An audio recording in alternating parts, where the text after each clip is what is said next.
चलिए 10 के दमदार ट्रेड्स की शुरुआत करेंगे। शेयर में रहेंगे आपके साथ और हमारे साथ पिछले शो से मानस जयसवाल और राजेश सतपुते बने हुए हैं।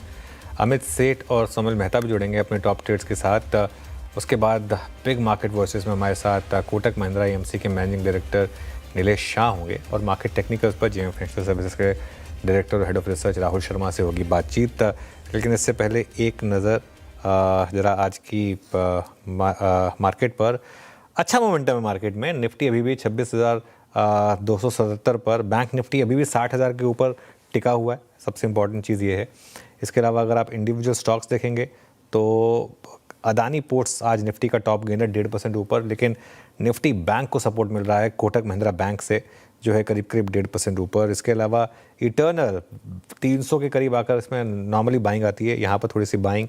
आयशर मोटर्स, BEL, HUL यहाँ पर अच्छी खासी तेज़ी है। जो स्टॉक्स नीचे हैं उनमें ITC करीब 0.5% नीचे, बजाज फाइनेंस करीब 1% नीचे, टाटा कंज्यूमर यहाँ पर हल्की सी आपको गिरावट दिखाई देगी। ये आपके लिए कुछ स्टॉक्स। FNO स्टॉक्स में टॉप गेनर अभी भी IEX 4% ऊपर। इसके अलावा केफिन टेक, पेटीएम आज सुबह का हमारा कई बार आया वैसे स्पॉटलाइट और चार्ट GPT में पेटीएम आज भी शामिल था और करीब 1354 पर इस समय ट्रेड कर रहा है।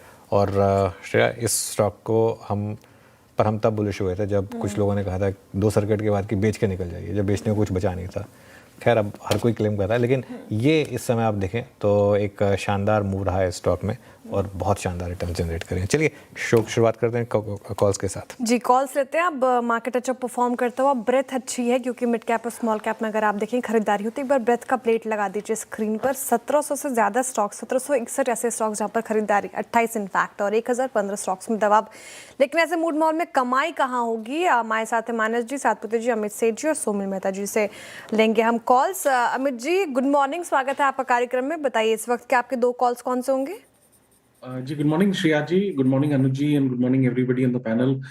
श्रेया जी, लास्ट फ्राइडे मैंने कोटक महिंद्रा बैंक दिया था क्योंकि वो एक अच्छे सपोर्ट से रिवर्स कर रहा था, तो कोटक महिंद्रा बैंक के साथ कंटिन्यू करूंगा। स्टॉक ने इनफैक्ट लास्ट वीक एक कंसोलिडेशन पैटर्न के बाद, जो कि 10, 20 और 50 डेमा पे स्टॉक कंसोलिडेट हुआ था, एक रेंज ब्रेकआउट और पुल बैक दिया था 2125 के आसपास। आज यहाँ पे हम फिर से एक फॉलो थ्रू एक्शन देख रहे हैं, तो यहाँ पे मेरे टारगेट्स रहेंगे लगभग 2210 के, 2210 के। स्टॉप लॉस रखेंगे 2125 का। दूसरा स्टॉक मेरा रहेगा आइशर मोटर्स। आइशर मोटर में हम देखें तो एक सस्टेन्ड स्ट्रेंथ थी।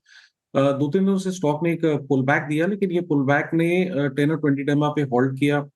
लास्ट सत्र में 20 डेमा पे सपोर्ट लेके आज हम यहाँ पे एक फॉलो अप बुलिश कैंडल देख रहे हैं, तो यहाँ पे भी मुझे ट्रेंड कंटिन्यूएशन नजर आ रहा है बेस्ड ऑन टेक्निकल्स, तो इसे बाय करें। स्टॉप लॉस हमारा रहेगा 6960 का और टारगेट्स रहेंगे 7300 के।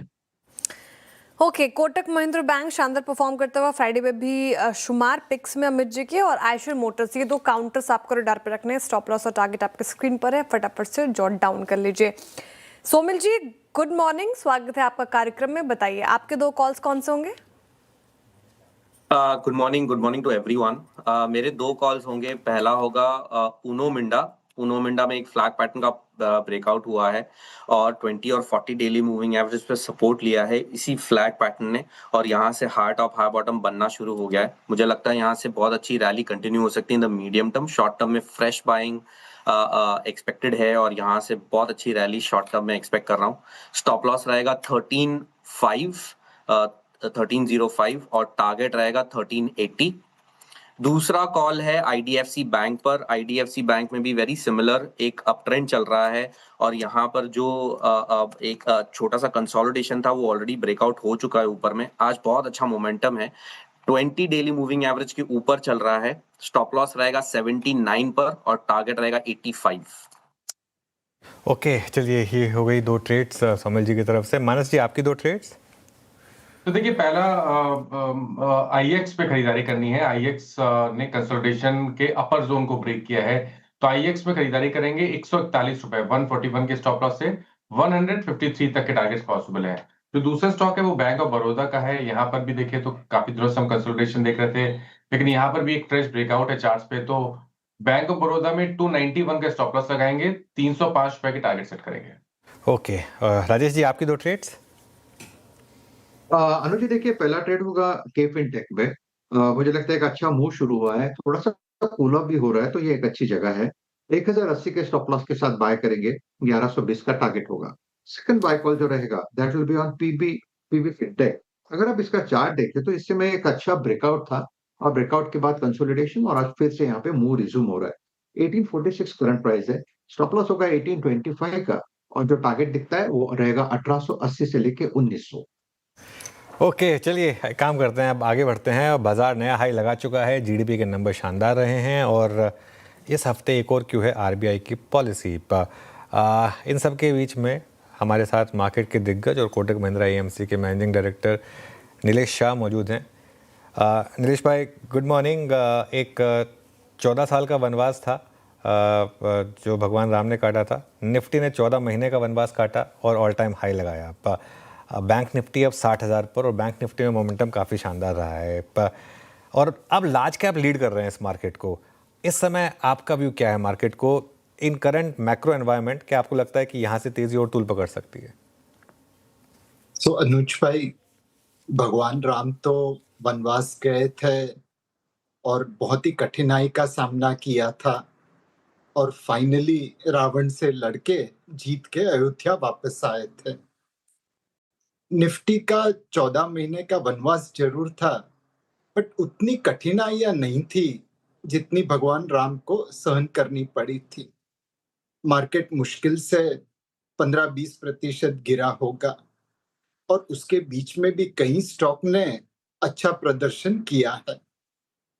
इस वक्त हमें लगता है कि जो चीजें मार्केट को 14 महीने के वनवास के लिए लेके गई थी, धीरे धीरे करके रिवर्स हो रही है। सबसे पहला एफपीआई की सेलिंग थी, अब उनकी इंटेंसिटी कम होती दिख रही है। कुछ कुछ दिनों बाइंग भी दिख रहा है। दूसरा अर्निंग्स ग्रोथ था। 6 क्वार्टर के लिए अर्निंग्स ग्रोथ सिंगल डिजिट के आसपास रहा था। अब यहां से अर्निंग्स ग्रोथ डबल डिजिट हो जाए वैसा लगता है। यूएस टैरिफ डील भी बीच में नहीं हुई, हमें 50% से ज्यादा टैरिफ लग गया। अब उम्मीद है कि वहां पे भी कुछ न कुछ हो जाएगा। रशिया यूक्रेन के बीच में पीस समझौता, शांति करार हो रहा है। अगर वो होता है तो 25% ड्यूटी जो ऑयल इंपोर्ट के लिए लगाई है वह शायद कम हो जाएगी, और टैरिफ डील की भी बातचीत चल रही है। और ये सबके बीच में भारत का जो वैल्यूएशन दूसरे देशों के सामने बहुत ज्यादा प्रीमियम पे ट्रेड हो रहा था, वह अब अपने एवरेज प्रीमियम पे आ गया है। तो कल जैसे काफी दिनों के बाद रोहित शर्मा और विराट कोहली ने धुआंधार बल्लेबाजी की, वैसे ही शायद निफ्टी थोड़ा कंसोलिडेशन करके अब अच्छे प्रदर्शन के लिए तैयार है।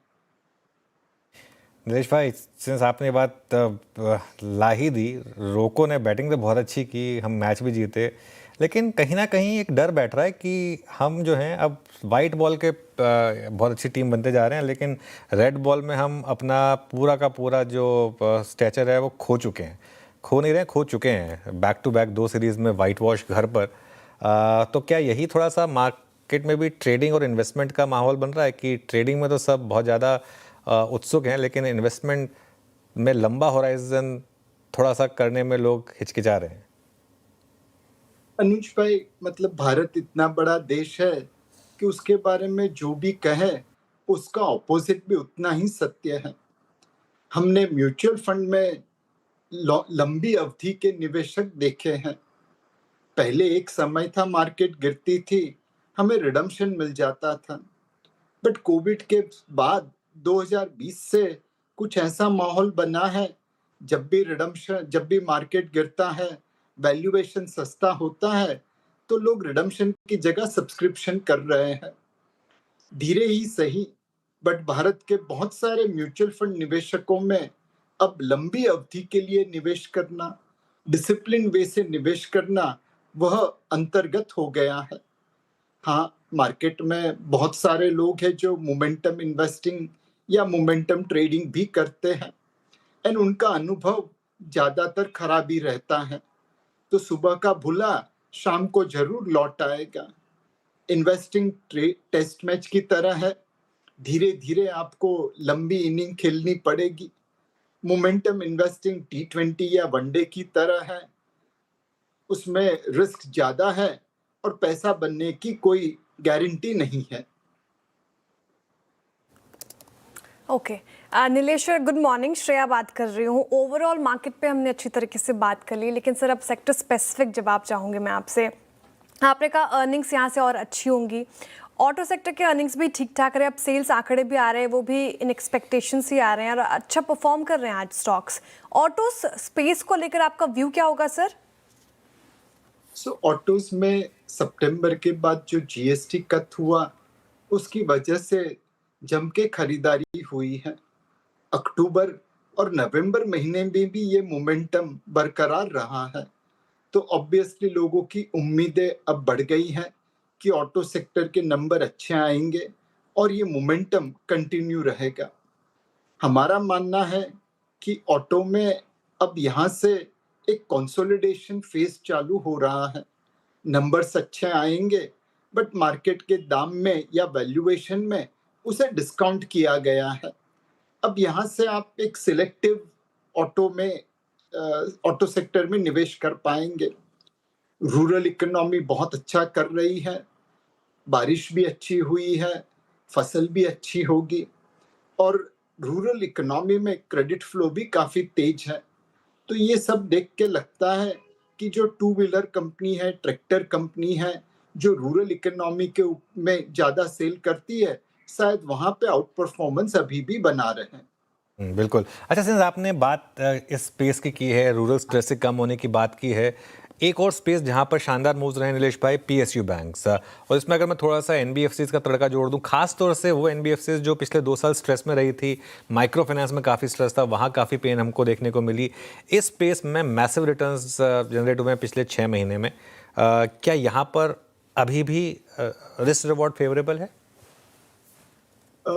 अनुज भाई, मतलब PSU bank, private bank, NBFCs and other financial services को देखे तो ये कुछ हद तक इकोनॉमी से रिलेटेड तो है ही है, बट बहुत सारी कंपनीज एक स्पेसिफिक सेगमेंट से रिलेटेड है।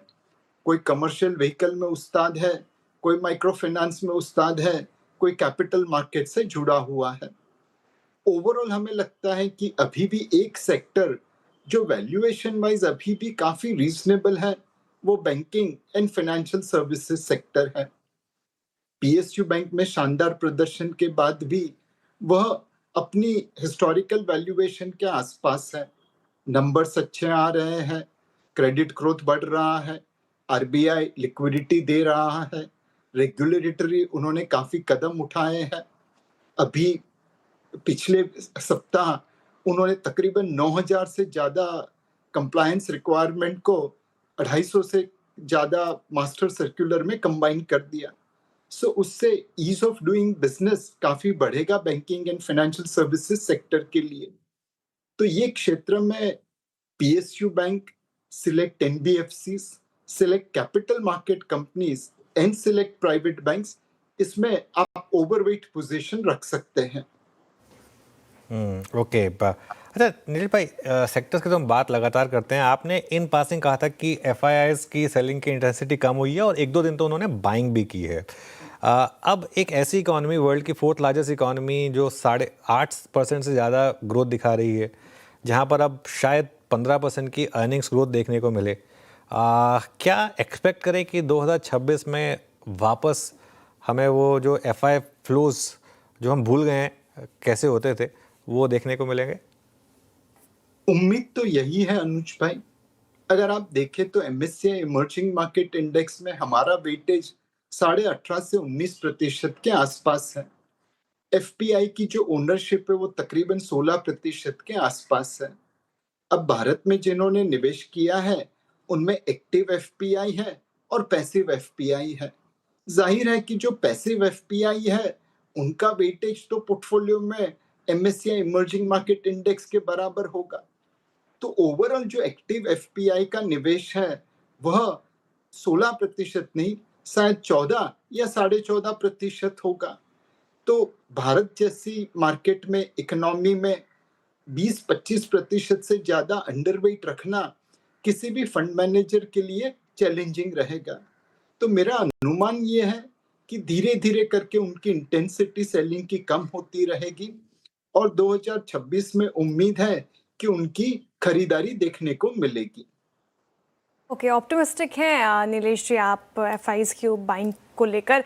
लेकिन अभी आप और अनुज जी डिस्कस कर रहे थे और लार्ज कैप स्टॉक्स ने इस बार बेहतर परफॉर्म किए हैं नीलेश सर, लेकिन कई सारे मिड कैप और स्मॉल कैप इनफैक्ट स्टॉक्स में अगर आपसे पूछूं तो काफ़ी अपने पीक से करेक्टेड हैं। क्या अब इनमें पोटेंशियल है? क्या लार्ज कैप के बाद अब इनकी बारी आएगी मिड कैप और स्मॉल कैप्स की? Undoubtedly select mid caps and small caps की बारी जरूर आएगी। अगर आप सितंबर क्वार्टर के नतीजे देखें तो मिड कैप और स्मॉल कैप की अर्निंग्स ग्रोथ लार्ज कैप से तकरीबन दुगना और 3 गुना थी। तो अनडाउटेबली अगर ये अर्निंग्स ग्रोथ मेंटेन रही तब जरूर स्मॉल और मिड कैप में सिलेक्ट लेवल पे आउट परफॉर्मेंस दिखेगा। बट एक बात आपने जो इनडायरेक्टली कही कि मार्केट ऑल टाइम हाई पे है, बट बहुत सारे स्टॉक्स अभी भी अपने ऑल टाइम हाई लेवल से काफी नीचे है। यह एक ब्रॉड बेस नहीं बट एक सिलेक्ट रैली बन रही है। तो उसका एक ही कारण है, जब वॉरेन बफे ने कहा था प्राइस इज व्हाट यू पे, value is what you get. बहुत सारे small micro cap, mini cap, mid cap companies में वैल्यूएशन आसमान को छू रहा था और वह वैल्यूएशन में जितनी उम्मीद थी उस प्रकार से प्रदर्शन पिछले 14-15 महीनों में नहीं हुआ। उसकी वजह से उन स्टॉक्स में करेक्शन आई है। आपको अपने पोर्टफोलियो में ये ध्यान रखना होगा कि ऐसे स्टॉक रहे जो मार्केट की उम्मीद से अच्छा प्रदर्शन कर सके। बिल्कुल, मार्केट में से अच्छा प्रदर्शन कर सकें। उसी में एक स्पेस रही है आपकी इंडस्ट्री नीलेश भाई, और कुछ हद तक हमारी भी, मतलब नॉट डायरेक्टली, लेकिन कैपिटल मार्केट से जुड़े स्टॉक्स जहाँ पर शानदार तेज़ी है, एक्सचेंजेस हो, म्यूचुअल फंड्स हो, सारे के सारे आपके डिपॉजिटरीज हों। बीच में करेक्शन आई थी और ब्रूटल करेक्शन थी, लेकिन उसके बाद वापस एक तेज़ी, कहीं ना कहीं मार्केट ने जो वीकली एक्सपायरी खत्म होने के बाद एक नी जर्क रिएक्शन दिखाया था वो मोर और लेस आउट द वे हुआ। ये स्पेस क्या अभी भी कंपाउंडिंग स्टोरी रहेगी आगे जाते हुए? इस क्षेत्र में रेगुलेटरी इम्पैक्ट ज्यादा बनी रहेगी। बहुत सारे कैपिटल मार्केट कंपनीज में, जैसे आपने कहा, आज 5 करोड़ निवेशक म्यूचुअल फंड में है, कल 10 करोड़ होंगे, परसों 15 करोड़ होंगे, उसके बाद 20 करोड़ होंगे। तो ये ग्रोथ हमारी वैल्यूएशन में कुछ हद तक डिस्काउंटेड है, बट ये ग्रोथ बनी रहेगी, उसमें कोई दो राह नहीं है। बट बहुत सारी कैपिटल मार्केट कंपनी ऐसी भी है जहां पे इकोनॉमीज ऑफ स्केल की बेनिफिट सिर्फ कंपनी को मिलेगी, ऐसा अनुमान किया गया है। अनुज भाई, कोई रेगुलेटर इकोनॉमीज ऑफ स्केल की बेनिफिट सिर्फ कंपनी को मिले वो बर्दाश्त नहीं कर पाएगा। इकोनॉमीज ऑफ स्केल की बेनिफिट आपको अपने कस्टमर के साथ जाया करनी पड़ेगी। म्यूचुअल फंड में रेगुलेटर ने वो ऑलरेडी कर दिया है।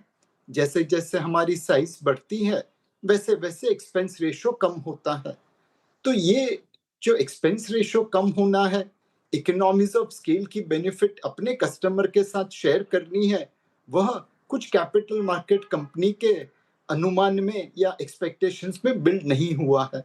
मैं वहां पे थोड़ा सावधान रहूंगा। ओके, अच्छा, एक आखिरी सवाल। अभी भी हमारी मार्केट में वो ट्रेड डील वाला मामला फंसा हुआ है।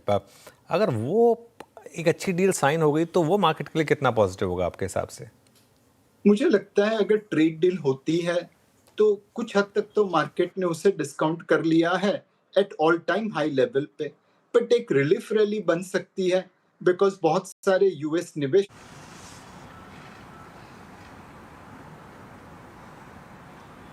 साथियों, ये शीतकालीन सत्र ये सिर्फ कोई रिचुअल नहीं है। राष्ट्र को प्रगति की ओर तेज गति से ले जाने के जो प्रयास चल रहे हैं उसमें ऊर्जा भरने का काम ये शीतकालीन सत्र भी करेगा, ऐसा मेरा पूरा विश्वास है। भारत ने लोकतंत्र को जिया है, लोकतंत्र के उमंग और उत्साह को समय समय पर ऐसे प्रकट किया है कि लोकतंत्र के प्रति विश्वास और मजबूत होता रहता है। गत दिनों बिहार में जो चुनाव हुए उसमें भी मतदान के जो विक्रम हुआ है वो लोकतंत्र की सबसे बड़ी ताकत है। माताओं बहनों की जो भागीदारी बढ़ रही है ये अपने आप में एक नई आशा, नया विश्वास पैदा करती है।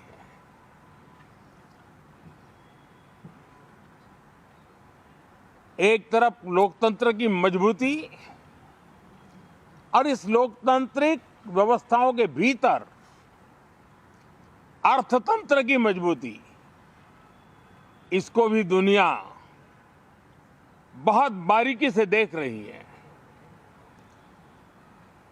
भारत ने सिद्ध कर दिया है डेमोक्रेसी कैन डिलीवर। जिस गति से आज भारत की आर्थिक स्थिति नई ऊंचाइयों को प्राप्त कर रही है, विकसित भारत के लक्ष्य की ओर जाने में ये हमें नया विश्वास तो जगाती है, नई ताकत भी देती है। साथियों, ये सत्र संसद देश के लिए क्या सोच रही है, संसद देश के लिए क्या करना चाहती है, संसद देश के लिए क्या करने वाली है, इन मुद्दों पर केंद्रित होनी चाहिए। विपक्ष भी अपना दायित्व निभाएं, चर्चा में ऐसे मुद्दे उठाएं, मजबूत मुद्दे उठाएं, पराजय के निराशा में से बाहर निकल करके आए। और दुर्भाग्य है कि एक आध दो दल तो ऐसे हैं कि वो पराजय भी नहीं पचा पाते। और मैं सोच रहा था बिहार के नतीजे इतना समय हो गया है तो अब थोड़ा संभल गए होंगे, लेकिन कल जो मैं बयानबाजी सुन रहा हूं उनकी, तो उसे लगता है कि पराजय ने उनको परेशान करके रखा है। लेकिन मेरा सभी दलों से आग्रह है कि शीतकालीन सत्र में की बौखलाहट का वो मैदान नहीं बनना चाहिए और ये शीतकालीन सत्र विजय के अहंकार में भी परिवर्तित नहीं होना चाहिए। बहुत ही संतुलित तरीके से जिम्मेवारी के साथ जनप्रतिनिधि के रूप में देश की जनता का हमसे जो हमें दायित्व दिया है और हमसे जो अपेक्षाएं हैं उसको संभालते हुए हम आगे के लिए सोचें, जो है उसको कैसे अच्छा कर सकें। अगर बुरा होता है तो उसमें सटीक टिप्पणी कैसे कर सके ताकि देश के नागरिकों का भी ज्ञानवर्धन हो। ये मेहनत का काम जरूर है लेकिन देश के लिए करना चाहिए। और मैं आशा करता हूं, मेरी एक सबसे बड़ी चिंता रही है पिछले कई लंबे समय से, सदन में जो पहली बार चुन करके आए हैं या जो छोटी आयु के हैं, वैसे सभी दलों के सभी सांसद बहुत परेशान हैं, बहुत दुखी हैं। उन्हें अपने सामर्थ्य का परिचय कराने का अवसर नहीं मिल रहा है, अपने क्षेत्र की समस्याओं की बात बताने का अवसर नहीं दिया जा रहा है, राष्ट्र के विकास की यात्रा में भागीदार बनने के लिए वो अपनी कुछ बात बताना चाहते हैं, उस पर भी रोक लगा दी जा रही है। कोई भी दल हो, हमें किसी को भी हमारी ये नई पीढ़ी के आ रहे नौजवान सांसद, पहली बार आए हुए सांसद, उनको अवसर देना चाहिए। उनके अनुभवों का हमें सदन को लाभ मिलना चाहिए। इस नई पीढ़ी के अनुभव सदन के माध्यम से राष्ट्र को भी लाभान्वित करेंगे और इसलिए मेरा आग्रह रहेगा कि हम इन चीजों को गंभीरता से लें। ड्रामा करने के लिए जगह बहुत होती है, जिसको करना है करते रहें। यहां ड्रामा नहीं, डिलीवरी होनी चाहिए। नारे के लिए भी जितने नारे बुलवाने हैं, वो पूरा देश खाली पड़ा है। जहां पराजित होकर के आए वहां बोल चुके हो, जहां अभी पराजय के लिए जाने वाले हो वहां भी बोल दीजिए, लेकिन यहां तो नारे नहीं, नीति पर बल देना चाहिए और वो आपकी नीयत होनी चाहिए। साथियों, हो सकता है राजनीति में नेगेटिविटी कुछ काम आती होगी, लेकिन अल्टीमेटली नेशन बिल्डिंग के लिए कुछ सकारात्मक सोच भी होनी चाहिए। नेगेटिविटी को जरा अपनी मर्यादाओं में रख करके नेशन रहेगी। एक और कारण से भी महत्वपूर्ण है, हमारे नए माननीय आज से हमारे उच्च सदन का मार्गदर्शन उनका शुरू हो रहा है। मैं उनको शुभकामनाएं देता हूं। साथियों, जीएसटी रिफॉर्म्स एक नेक्स्ट जनरेशन रिफॉर्म्स के लिए देशवासियों के मन में एक श्रद्धा का वातावरण पैदा किया है। इस सत्र में भी उस दिशा में बहुत सारे काम होने वाले हैं।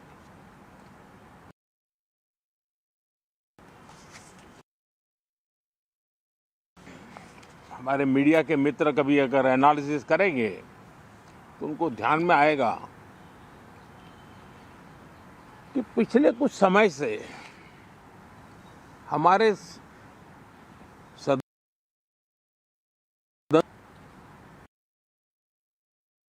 वार्मिंग अप के लिए उपयोग किया जा रहा है। पराजय की बौख किया जा रहा है। अब मैंने देखा है कुछ प्रदेश ऐसे हैं कि सत्ता में रहने के बाद कि वो वहां जनता में जा नहीं पा रहे हैं, वहां लोगों के बीच जाकर के अपनी बात बता नहीं पा रहे हैं और इसलिए सारा गुस्सा या सदन में आकर के निकालते हैं और सदन को अपने उस राज्य की राजनीति के लिए इस्तेमाल करने की नई परंपरा को कुछ दलों ने जन्म दिया है। अब उन्होंने एक बार चिंतन करना चाहिए कि पिछले 10 साल से ये जो खेल खेल रहे हैं, देश स्वीकार नहीं कर रही है इन पद्धतियों को, तो अब थोड़ा बदलें, अपनी रणनीति बदलें। मैं टिप्स देने के लिए तैयार हूं उनको कैसे परफॉर्म करना चाहिए, लेकिन कम से कम सांसदों के हकों पर तराप मत लगाइए। सांसदों को अभिव्यक्ति का अवसर दीजिए। अपनी निराशा और अपने पराजय पे सांसदों को बलि मत बनाइए। मैं आशा करता हूं कि इन जिम्मेवारियों के साथ हम सब चले, लेकिन मैं देश को विश्वास देता हूं कि राष्ट्र प्रगति की राह पर चल पड़ा है, राष्ट्र नई ऊंचाइयों को पार करने की दिशा में आगे बढ़ रहा है और ये सदन भी उसमें एक नई ऊर्जा, नया सामर्थ्य भरने का काम करेगा। इसी विश्वास के साथ बहुत बहुत धन्यवाद। ओके, चलिए मोदी जी का ये वाला जो रूप है ना, ये बहुत समय के बाद वापस दिखाया उन्होंने। बीच में थोड़ा सा बहुत लोग कह रहे थे कि थोड़ा मोदी जी मेलो हो गए हैं, थोड़ा सा खास तौर से जो 2024 के लोकसभा इलेक्शन के बाद बहुत लोगों ने बात कही थी कि जब वो 240 सीटें आई थी बीजेपी की, कि थोड़ा सा मार्केट के लिए एक रिस्क ओपन हो रहा है और पॉलिटिकल रिस्क ओपन हो रहा है। उसके बाद जिस तरीके से एक के बाद एक उन्होंने इलेक्शन जीते, हरियाणा में, महाराष्ट्र में और अब बिहार में, और आई थिंक एक चीज़ एक क्लियर हो गई है, एक कहीं ना कहीं एक उनको सेंस बन रही है कि अब जो उनकी पॉपुलैरिटी है वो शायद वापस ऑल टाइम हाई पर है। और देखिए आप नॉर्मली जब सेशन की शुरुआत होती है तो प्राइम मिनिस्टर इतना लंबा नहीं बोलते हैं, एक 4-5 लाइन का एक वाक्य रख के एंड कर रहे हैं। लेकिन जिस तरीके से आज स्पेशली वो जो ऑपोजिशन को लेकर उन्होंने जो बात कही है, क्लियर दिख रहा है कि वो उनका वो जो स्वैग था वो वापस क्लियरली आ गया। चलिए, मार्केट का भी स्वैग इंटैक्ट है। निफ्टी 26,300 के करीब, बैंक निफ्टी 60,100 के आसपास। और देखिए अच्छा, M&M के नंबर्स थोड़े ख़राब आए हैं। ये बस एक रिस्क रहेगा मार्केट के लिए क्योंकि एक्सपेक्टेशन इतनी ज़्यादा है। तो M&M के नंबर्स 92,670 यूनिट, 1.02 लाख का अनुमान था। चलिए, शो को यहीं समेटेंगे। इसके बाद आपके लिए कंचन लेकर आएंगे ट्रेडर्स हॉटलाइन।